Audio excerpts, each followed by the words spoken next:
My name is Nick Marshall. I'm the head of exhibitions and programs here at the George Eastman Museum. It's really great to be speaking to I would consider a packed theater this evening. Happy to have you all here. This is our third and final talk in the Wish You Were Here series this season. And every year since 2000, the museum has hosted this series, thanks to the generous sponsorship of Dr. Thomas N. Tischer. His support is, and always will be, an invaluable contribution to the museum, helping to inspire current and future generations of people who want to expand their knowledge and understanding of the world around them. Photographs impact the way we perceive ourselves and the environment. They bring about social change and open us up to new perspectives. They can provoke humor, happiness, and melancholy, and sometimes all three at the same time. And when shared, they can create a sense of community. So really, Tom, I want to thank you for providing us with this moment of sharing and community that we're able to have together. Thank you, Tom. I appreciate you.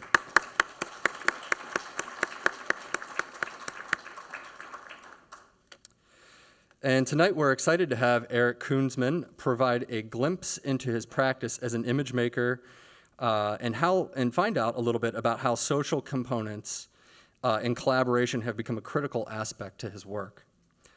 Eric holds his MFA in book arts, printmaking from the University of Arts in Philadelphia and holds an MS in electronic publishing, graphic arts media, BS in biomedical photography, BFA in fine art photography, all from Rochester Institute of Technology.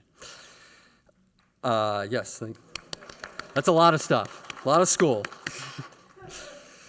And now Eric is an educator at Rochester Institute of Technology for the Visual Communications Studies Department at the National Technical Institute for the Deaf and the School of Photographic Arts and Sciences. Additionally, which I believe you'll probably hear a little bit about this evening, Eric has operated Booksmart Studio for over 10 years here in the city. And though it has changed locations, it's always been an excellent resource for artists to collaborate and create. And I know personally, as I moved to Rochester in 2008 for grad school at RIT, and I think that's about the time close to then you started Booksmart, or was around then maybe. And I spent a lot of time. That's when Eric was at the location over by Village Gate, and I spent a lot of time as a student over there going to see exhibits. He would host exhibits there, have openings, and it was just such a great community environment. And I think was an important part of my growth as an artist, being able to have that in the city. So Eric, I want to thank you for that. So I'm glad that we're able to have you here now. Eric was named one of 10 black and white photographers to watch of 2018 by BW Gallerist. He was Black and White Best Photographers of the Year 2019 by Dodo Magazine, and won the Association of Photography Gold Award for Open Series in 2019. He was a finalist, top 200 for Critical Mass in 2019, 2020, and 2021. Top 15 photographers for the Rust Belt Biennial. And his project, Felicific Calculus, was also awarded a Warhol Foundation grant through SEPA Gallery in Buffalo, New York. And if you saw on your way coming in, there was a handout. I think Eric will talk about that. But there's also some cards from that exhibition. If you want to take those, please feel free to take that as well on your way out. Eric has had 39 solo exhibitions, and his work has been exhibited in over 250 galleries and museums. He's been featured in Bloomberg Business Week, Dodo Magazine, All About Photo, and Lens Work. He is currently represented by Haute Gallery in Los Angeles and Malegmi in San Daniele del Friuli. Italian is not very good. And that is in Italy. Please join me in welcoming Eric Kunsman.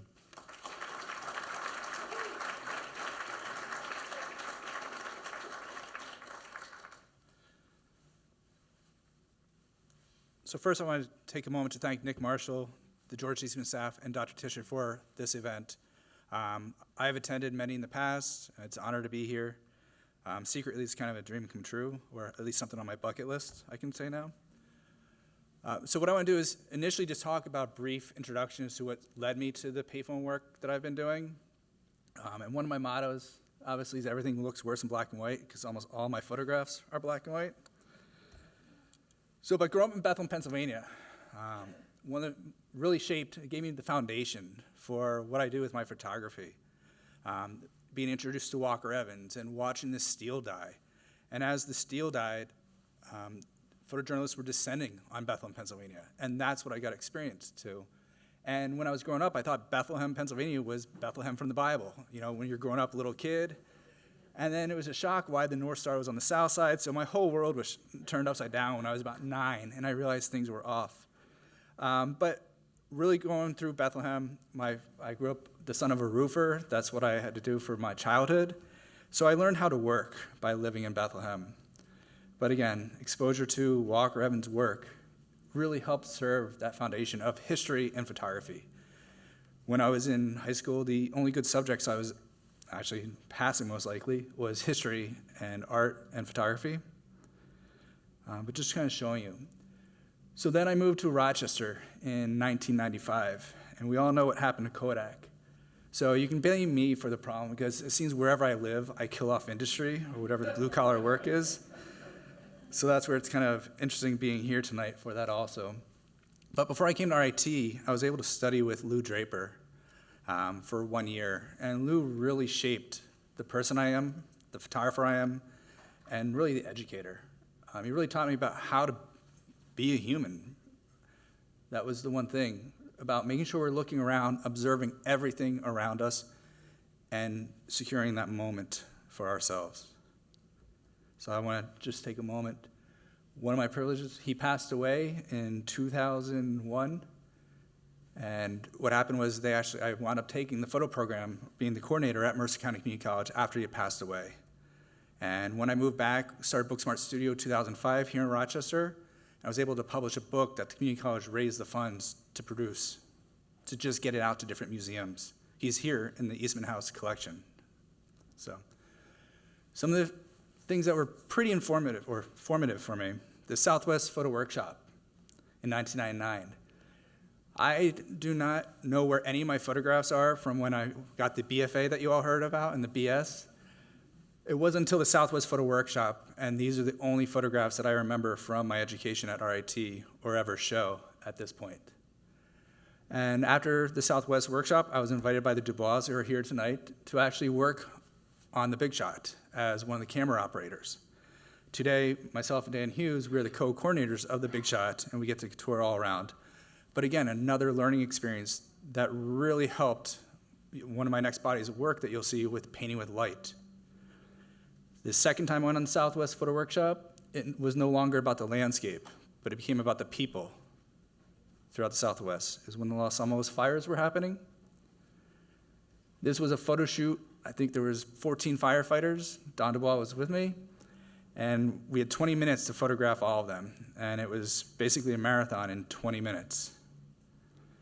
So when I took over the photo program at Mercer County Community College, I want to give the students the same experience that really became formative for myself. So I took, I believe it was a group of 15 students, my wife was with me, out to the Southwest. And I do not know how Ken White, Willie Osman, and Don created their own work while having students. I couldn't work with the 4x5 because every 5 minutes it was Eric. So I started this body work, which was peripheral visions. And it was just taking with the digital camera, fake infrared as I call it, and taking these photographs and then stitching them together later on. And this is one from Bryce Canyon. It's outside of Bryce Canyon.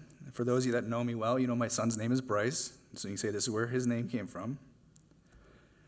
But the series that really became my benchmark, I would say, was Thou Art Will Give. And this is something that I worked on for my MFA at University of the Arts. It's the first penitentiary in the United States. And for me, I rented out for my students. I had no interest in photographing there until I came across the warden's logbooks from the 1830s and 1840s. and just the penmanship, the idea that photography hadn't even started yet at that point, and really mixing my love of history and photography. And this is what my MFA thesis work became. So it was the photography, it was the logbooks, as well as blending the text and imagery together. So I'm just going to show you a few of these. This was one that always stood out to me because of what the warden would write about the prisoners. And this is one most deeply hardened. And if you look at the bottom of the first paragraph, you can see that. And this particular series has now had 24 solo shows throughout the United States and 2 in Europe. But the one where I knew I was done, I was no longer going to scan work, was actually at RIT, the National Technical Institute for the Deaf Gallery, Dyer Art Center. I had all 3 spaces, and I filled it up, literally. And then lens work was the next. So my company, Booksmart Studio, some of you most likely have hopefully been to some of the gallery shows there in the past. There will be an introduction in a few moments to the payphone work, which will be a video. You'll hear much, much more about it. But in the old space, we had 2 galleries for a while. We had the retail. We produced a lot of prints for the local community and throughout the United States. And then once we shut down the galleries, we actually introduced an HP Indigo into the space for the book production that we do. I love to joke with my students that I mix my left brain and my right brain. The right brain being University Arts, the left brain being the RIT, and they're constantly fighting inside of my brain. So the one problem that I had was when I started the studio in 2005, I did not take a single photograph until 2012. So for 7 years, I was no longer a photographer. And then one day it was kind of, what am I doing? Why did I go to school? I'm no longer doing what I love. And when 2008 hit, the studio went into serious debt. And through that debt, it really helped me understand what was happening to a lot of the small businesses. And that's where this body of work, Private Go Back Now, was born from, just looking at what New York State was doing to a lot of us, even though we were pretty much being destroyed at that time. And again, I'm the one that destroyed Kodak since I moved to Rochester. A lot of my work is based and influenced off my family. My daughter right now, Viviana, is my best critic. My son, as you can see, he's kind of going along with it. But right now, my daughter will actually draw on my prints, giving me advice. But one thing that did come from my son, Bryce, was when he was in first grade. It was during the election 2016. And because they were debating about Hillary versus Trump on the playground instead of playing soccer, I learned that I need to record it for some reason. And so what I started doing for the 4 years of the presidency was taking screenshots. And this was shown at the Rochester Contemporary Center here in Rochester during the election season, part of Trust But Verify. It's now 15 volumes. I stopped. The last inauguration, I had to stop. My body chemistry completely changed. My wife said I'm a much happier person now. But 15 volumes is what it became, 12 by 18, over 500 pages each. And again, this is a project I plan on getting it out to archives and collections, but it was something that, and I'm very serious, my body chemistry changed the day after the inauguration and that point on. But all these things, for 10 years, my studio being at Neighborhood of the Arts, or being in Neighborhood of the Arts, and having to relocate, which you're going to hear about, is really what led to this project, the Felicific Calculus, Technology as a Social Marker of Race, Class, and Economics in Rochester. And what I want to do, so we have a video crew here, Hill and Valley Creative. They're recording for Eastman Museum today. But they've also created a video documentary. They've been tagging along this project for the last 4 years. So if anybody knows this project better than anybody in the room, they probably know it better than I do at this point. But I want to give you a quick 4-minute teaser. So in the pamphlet you picked up outside, in the back of it is QR codes and websites to the YouTube where you can watch. This is a full 21-minute video, as well as the collaborators that have been working with me. Their videos are there because there's a lot of information that we packed into these. But we're going to watch this for 4 minutes.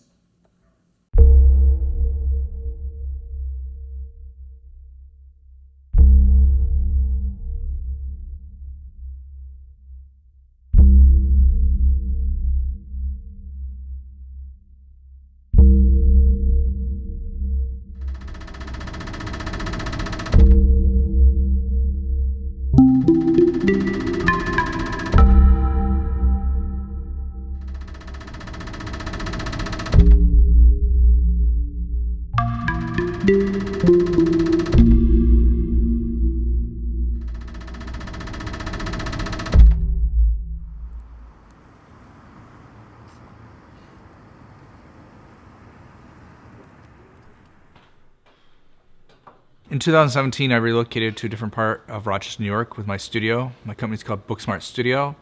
For 10 years, it was near the Eastman Museum. We had 2 galleries. We were constantly showing, different exhibitions, even for the Rochester Institute of Technology where I teach. 2017, the building owner passed away, and his son took over and put us on a month-to-month lease. And I had way too much equipment, so I finally started to look around outside of the neighborhood of the arts because I just couldn't afford anything in that area to purchase because we need a fairly large space. So I started looking in different areas of Rochester and found where I'm currently at right now, which is the home of Booksmart Studio, which is up near the baseball stadium and the soccer stadium in Rochester, known as the Hosanna neighborhood. The knee-jerk reaction I was getting from a lot of friends, colleagues, was that this area was a war zone. So I started looking at why this labeling was being applied. And I noticed 3 things: neighborhood bars, corner stores, and an abundance of payphones. So I settled on just documenting the payphones at first as social markers.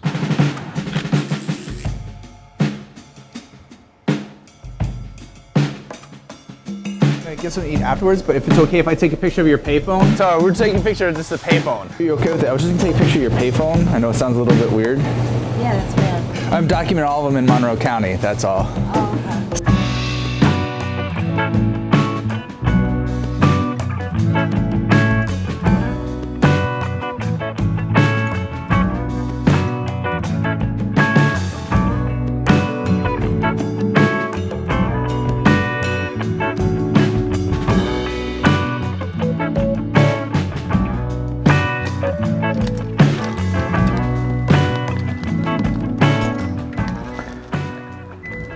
So the project has actually evolved from, at first I'd be driving around. I had some friends, Matt Geisey and Dan Hughes and Adam Montoya would drive around with me, and we would just literally be looking for payphones. The joke was, it was payphone hunting. It must be that building, that nice building back over there. Right there it is. It's in St. Paul right now, since we've done most of down below.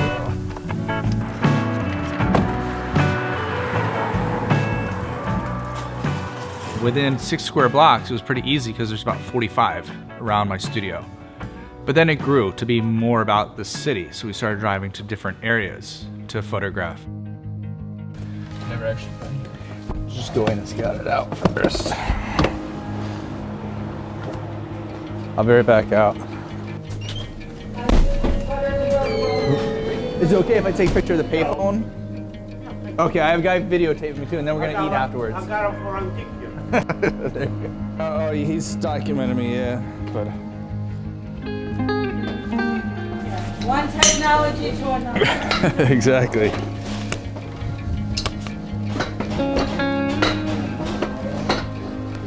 We still have a lot of them still in Rochester, so. That's because they keep in the area. And the poor, yep. It's exactly, most people think crime, but it's not. No, it's not. People have to be able to communicate. Oh yeah, absolutely. This is where we have 1,455 of them.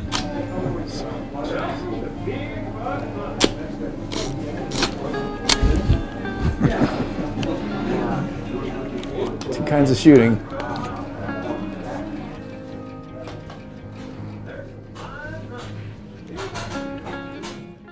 And that's where we'll end it. If you want to see more, it's up on YouTube. There's another 17 minutes. But what I want to express, you heard where this started for me. It really also started with these boys. The first Penske truck I backed up, moving my space, Harry, Elijah, and Grumpy. Grumpy's on the left, by the way. And they said, "Mister, do you need help?" I said, "Sure, if you want to help carry the rolls, carry them all the way back." And about halfway through, they're like, "Are we going to get paid?" And this is the path they had to take. And as you can see, I have a slight problem collecting Kodak, everything Kodak.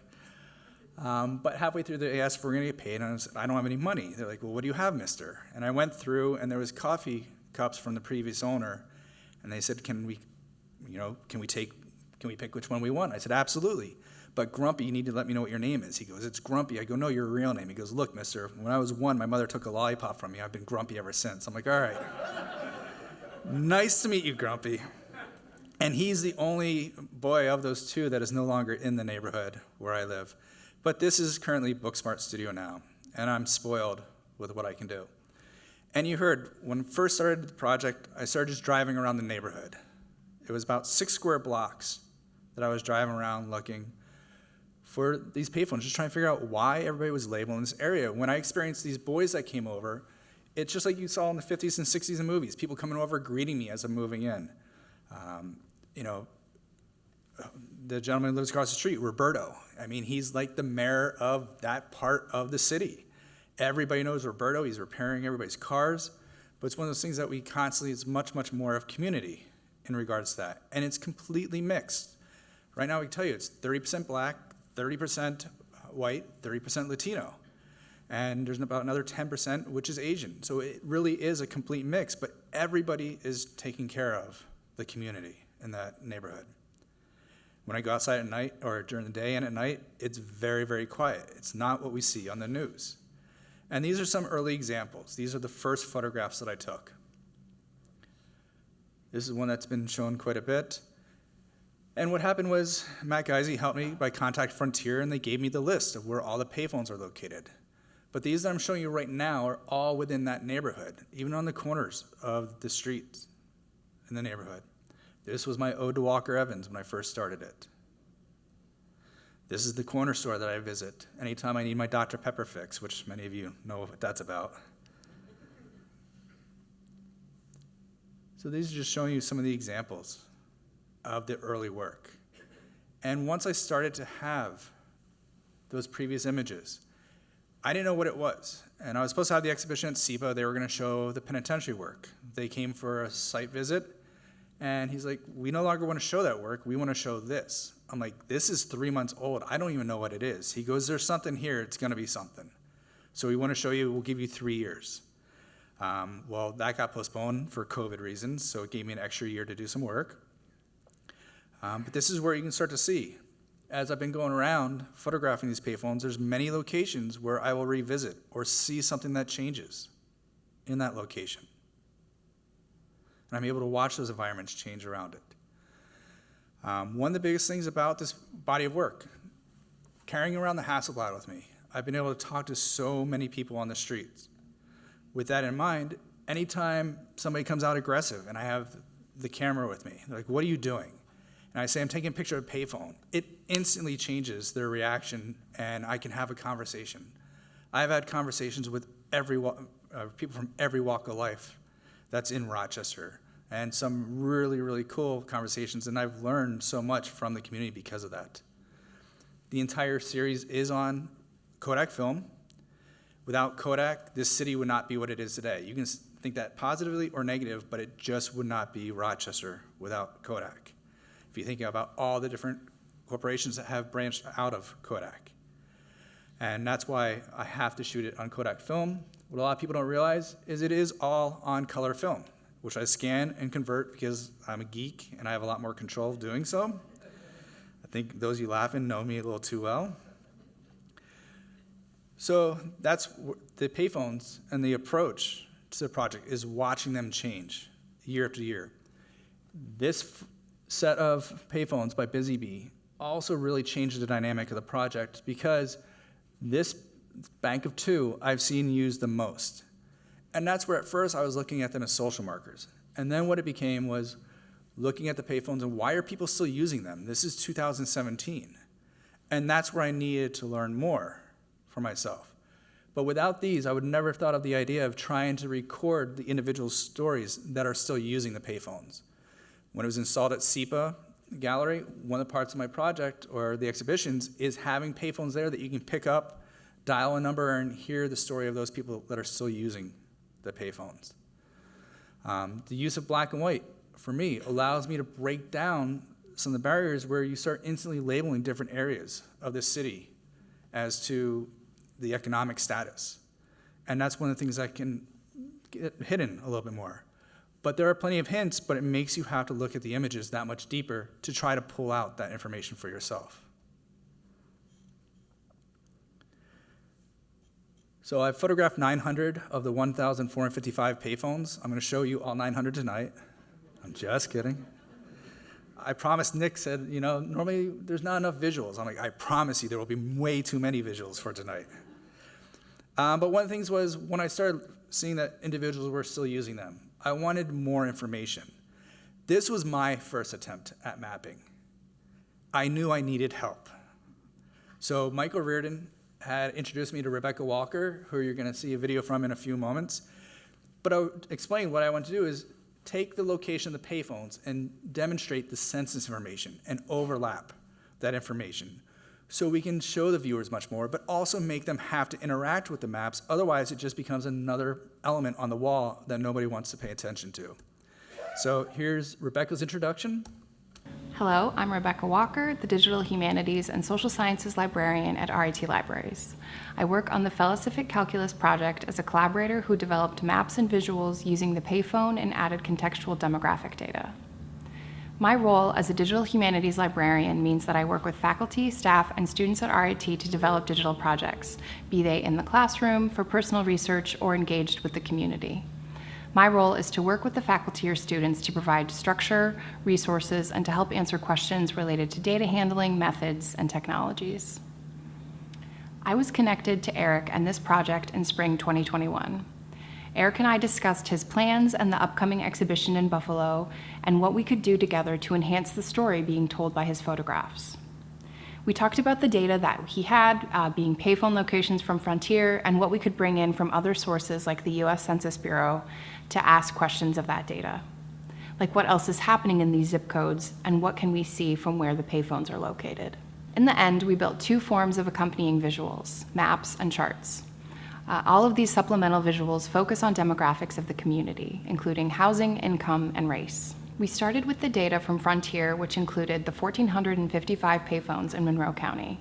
Each phone had a name, address, city, state, and zip associated with it, as well as its unique phone number. We had to round out this information by Frontier to get it to the point where we could use it in the tool that we wanted. First and foremost, we pulled geographic coordinates for all 1,455 payphones. I also went through the entries and added category labels to the payphone locations, like medical, restaurant or bar, education, mall or plaza, etc., to see if looking at categories of where the phones are located was interesting or revealed patterns. Adding these labels to the phone locations revealed that approximately 20% of the phones are located outside or inside standalone businesses, followed by 14% at educational institutions and 13% at restaurants and bars. We use the location coordinates to create a form of geographic file called a shapefile that can be used in a technology called a Geographic Information System, or a GIS. Creating a shapefile of these phones allowed me to pull it into the tool we were using, ArcGIS Online, and view all phones as points on a map. This also meant that we could pull that same file into other maps to show that the phones in concert with other features. Next, within ArcGIS Online, I pulled in maps created by the US Census Bureau that showed demographic features like poverty levels, housing values, median household income, and then limited the scope from the entire United States to Monroe County, New York. These maps enriched the information being shown by the payphone locations and helped to contextualize Eric's photos. We see in this map, for example, that zip codes with high concentration of payphones have a lower median household income on average. We created the charts using Tableau Public. In many ways, these visuals required the most personal judgment about what to include. Census Bureau data are extensive and incredibly specific, and choosing single variables to show can make you feel like you're not displaying the complexity of the data and the people that data represent. In building the charts in Tableau, we strove to show information that would complement the maps and be understandable to a wide audience. We used Census Bureau data and utilized corresponding colors in the charts to reflect the colors on the maps as well. All visualizations in Tableau are available online and will remain public in perpetuity. Moving forward, we hope to update the visuals to reflect 2020 census numbers and build out the analysis even further. So here's some examples. This is where I'm not going to talk as much about the maps and the data because that's what's in the pamphlet for you to take home and really look at. It's broken down by zip codes. You can see, the neighborhood where my studio is located. The average household income is less than $29,000 a year. It doesn't mean that people are not working 2 or 3 minimum wage jobs to do so. But in those booklets, I hope that's where, if you have not grabbed one on your way out, you will grab one of these. You can look at the relationship of the payphones and this data that we're providing. And this is where you can look at the percent of, below poverty levels. One thing that we are not doing, is looking at the crime maps, because all that we had data for with that is Rochester. We don't have the rest of the county, so we didn't want to be biased. But that's something that Janelle Duda-Benoit will talk about in a few moments in her presentation, in her video. But I just want to kind of give you a quick glimpse into what is in those packets for you all to take with you today. So these are some of the photographs that I've been exhibiting quite a bit. But one thing I want to point out is watching the environments around the payphones change. This was one of my favorite photos for a long time. But then I went back, and the payphone actually at first had outlasted the barbershop. But then the icy store came in and took out the payphone and many of the trees, worried about what might happen with people lurking under those trees. The removal of the payphones. This is from the Genesee Brewery. The history of the payphones, everything around it. When they're being removed now at this point, I feel it actually tells much more of the story oftentimes. So I'm going to go through some of these locations a little bit faster to make up. Some of the locations around the studio. This is that corner store that I go to all the time. Observing the scene constantly changing. The one day that I passed this, I had to go back instantly. These are, as I said before, they're color film. The building is a magenta, reddish color. These are 1970 orange chairs. It is the most incredible photograph, which you will all never see. After Daniel Prude was killed in Rochester, the rioting had occurred. One thing that was really odd, and I was so mad at myself for it, was I was so upset that this payphone over on Lyle and Mount Reed was destroyed, because I saw it used quite a bit. And here, the Family Dollar is destroyed, which is one of the ways for people to get food. And why am I so mad about them destroying the payphone? That was 2020. 2021, payphone's been repaired, Family Dollar is back. So this is where the idea of Felicific Calculus comes into play from Frontier. They're not making money off of these payphones, but instead they are making, for once, the judgment for the greater good of the community. And that's what this project's really about. Also the labeling that we are applying to many of these areas, as you've heard many of us talk about already. And in a few moments, the video from Janelle will address that much, much better than I could ever state, and you'll hear about that. But for me, one of my favorite days for this entire project was this day, going into Kodak, going through Kodak Park, and photographing the remaining payphones that are there. You've seen my studio, you've seen my collection of Kodak paraphernalia. I think you understand why that was one of the best days. But why do we still have banks of 4 in Rochester? This is another one of my favorites, because I pass it every day going to RIT when I'm coming from Penfield. And I'm constantly watching the environment change. And now the Cricket store is actually teasing the payphone at this point. And it finally gave up. Different location, don't worry, it's still there. Frontier Field. Obviously, Frontier sponsoring our minor league baseball stadium. There were 10 within the stadium. Sadly, in September, they were all removed. The shells of them are still there, and what I was hoping to do is to get payphones, just like I did at SEPA, installed where it could be the history of the Red Wings because of being Frontier Field still. So one of the things, if anybody knows anybody that works at Frontier or the person who's still responsible for the payphones, I've been trying to find this gentleman for the last 4 years, and I got very close a few weeks ago, but the person that was working at the Red Wings had since deleted all of his emails because he left the job. Within the schools here in Rochester. So Mary Virginia Swanson challenged me in 2019, saying this will be great to get into galleries and museums, just like we have right now. But what good is that going to do? Because this is a grassroots. If you need to let people understand that these payphones are still being used, how are you going to do that? And one of the ideas was trying to reach out to the media, get it out. Humble Arts Foundation, Bloomberg, Our News. But one of the problems after the Bloomberg and the Our News article is Frontier has started to aggressively remove the payphones, but they are removing the ones that didn't work, that are more or less social markers. The one on the corner of Goodman and Park Ave was removed. Monroe Ave, the Dunkin' Donuts.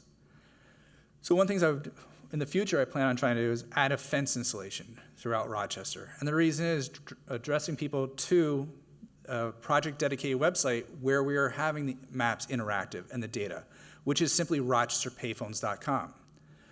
In the pamphlet, it talks about my personal portfolio website, but there's also the Rochester Payphones, which is specific so you can find this information, making it easier for individuals. But I knew I needed to go a little bit further. And that's where then Rebecca introduced me to Janelle Duda-Banoir, and she brings a whole other element, which you're gonna hear about in a second, of how to actually get this out to more grassroots and challenge what's happening within Rochester. So this one's a little bit longer, but she has a call of action for you at the end of this, so. Hi, I am Dr. Janelle Duda-Banoir, and I am a Senior Research Associate with the Center for Public Safety Initiatives at RIT. We are housed in the Criminal Justice Department, and we conduct locally focused, nationally relevant action research. Some of you may be familiar with our founder, Dr. John Klofus, a renowned criminologist and RIT Distinguished Professor. Dr. Irshad Altheimer is the current director of our center, and he continues moving forward John's vision. We work closely with the community to address issues that matter to the community. We push for data to drive decisions, and we push for process and planning. We do this in collaboration with a number of community-based organizations, such as Rise Up Rochester, Teen Empowerment, and the Father Tracy Advocacy Center. I'm assuming we have a lot of smart people in the room today who know what research is, but I think it's important to explain that research looks like many things. It can be in a lab in fully controlled conditions. It can be downloading housing data from the Census Bureau, running statistical analyses, and making sense of those findings. Or it can be meeting in a community to answer the question, what are the consequences of an open-air drug market? It all begins with a research question, followed by a methodological approach, data collection, analysis, and then findings. At the root of research is curiosity about the world around us. So then, how do I fit into Felicific Calculus? Upon moving studio spaces, Eric made the observation, my friends are calling this a bad neighborhood. Then he moves into the studio and notices all these payphones. He sees the visual artistry in these objects, but then Eric takes it further. He starts to identify these as social markers. And now he's on to something more than simply the beauty and emotion that these photographs emit. He's wondering, what exactly do these payphones mean? Why are they still here? Why do some operate and some don't? Who uses them? He has questions and lots of them. Now, unbeknownst to Eric, a research agenda seems to be emerging around the payphones and neighborhood social conditions, pulling me into the project because maybe I know something about research. So what is a social marker? I think about social markers as cues that tell you something about the social status of the community, including the quality of life or even social deprivation. Traditional social markers include crime data, employment data, and income levels, but there are also many non-traditional social markers. So let's go a little deeper. When you drive through a neighborhood and you see cracked sidewalks, litter, dilapidated porch steps, paint peeling on houses, boarded up buildings, what does that indicate to you? You might say a bad neighborhood. I'll push back on that.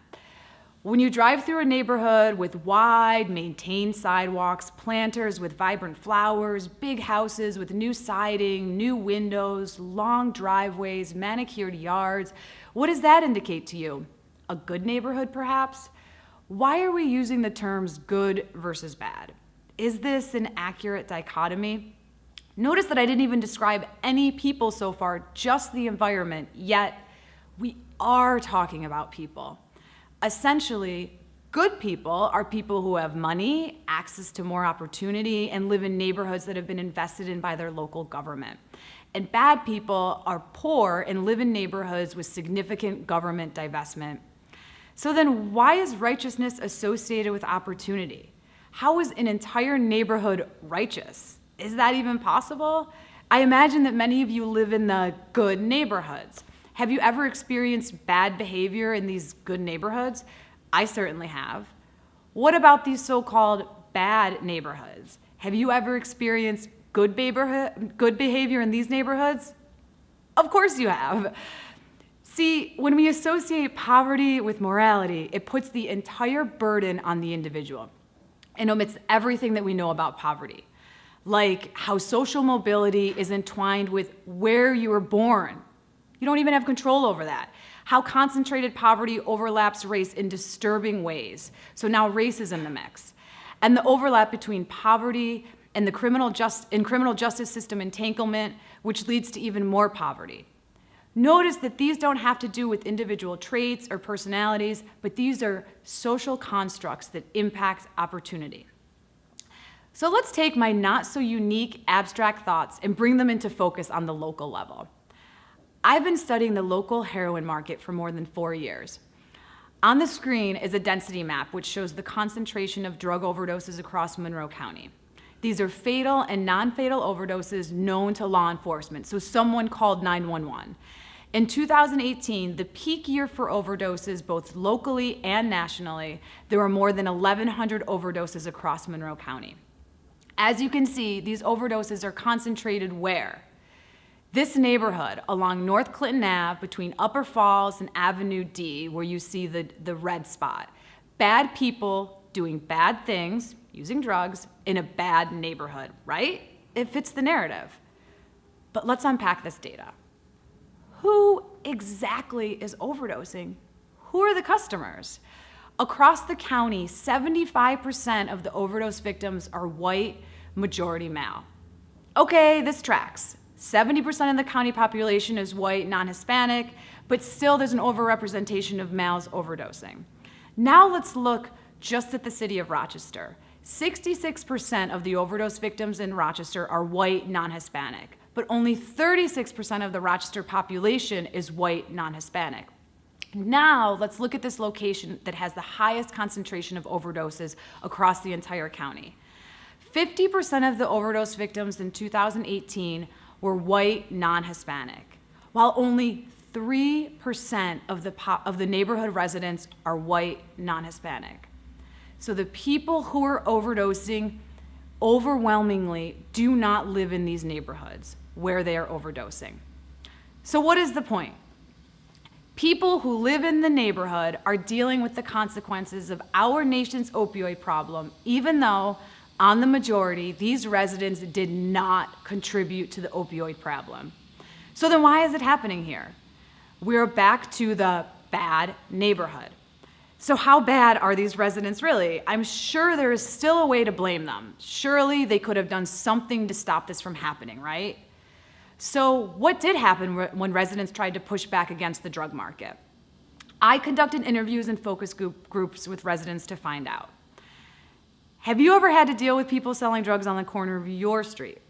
People injecting heroin at a bus stop? People overdosing on the sidewalk? What happens when you call the police about drug deals and no one shows up?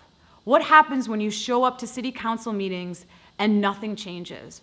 What happens when you strike up the courage to say something to the dealers, but they won't move? It's really easy to judge other people. Would you stay motivated if it took 3 years to get speed bumps installed on your street to deter drug traffic?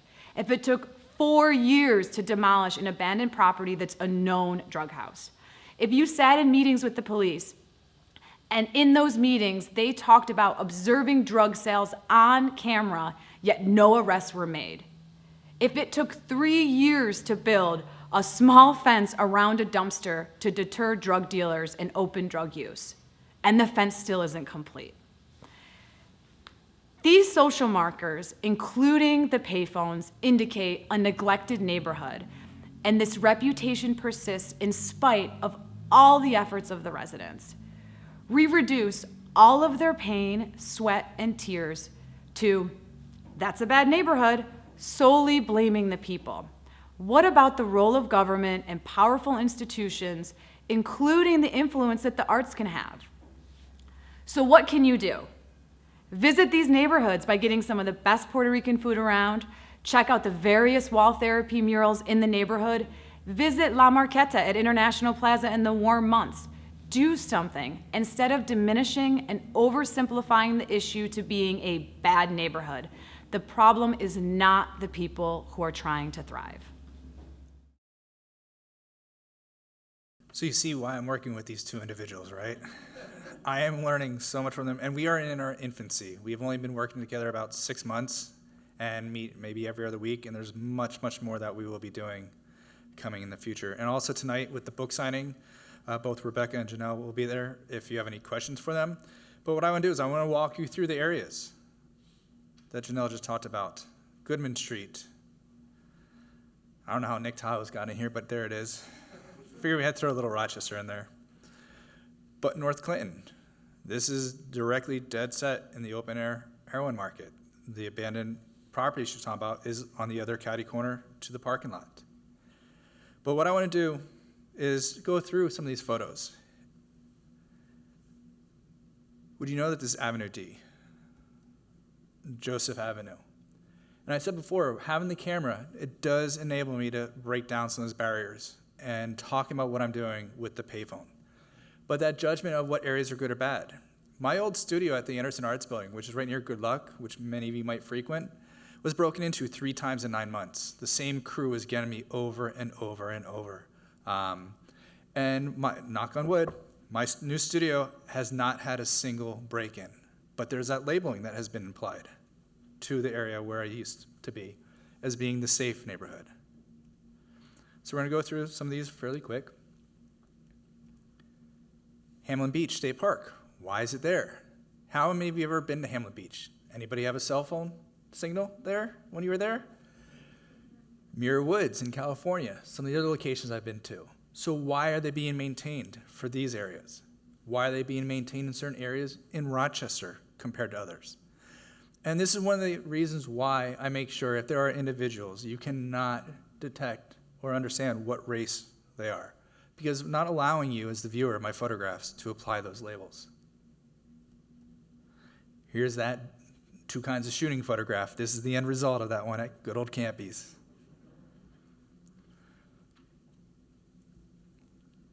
One of my favorite photographs. And the designer used to share or sublease space with me in the old studio. Talking about small world in Rochester. In a few slides, what I want to do is I'm going to turn off all the labels, and I'm going to go through very quickly, 2 seconds per slide.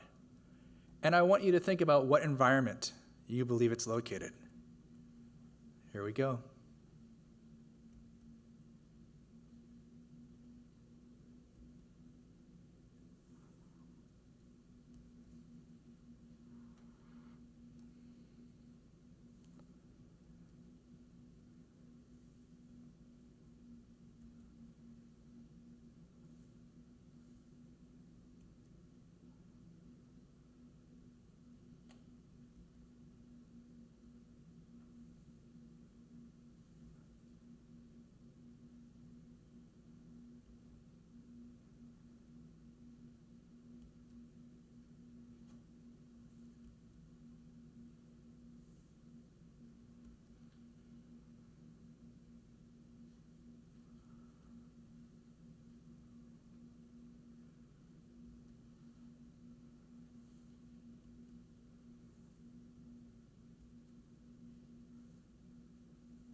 This is a cruel way to take out a payphone.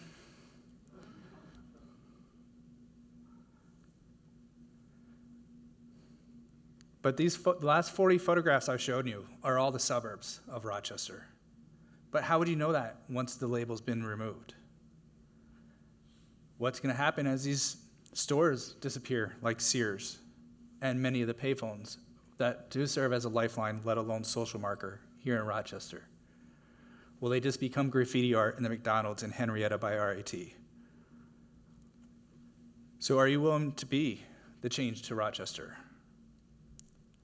Think about the prejudgments that we apply in many of these areas. I think Janelle said it best. Walk some of these streets. Oftentimes we're applying labels to these areas way too quickly. These are my 2. For me, it starts with these 2 individuals. My son, Bryce, my daughter, Viviana. My daughter can now spot a payphone before I can. I'm going to go through these real quick because I want to get to one last thing. But this is what the SEPA installation looked like. Here's the payphones. There's representing both Wall Therapy and Eric Lehman for 1975 on that payphone.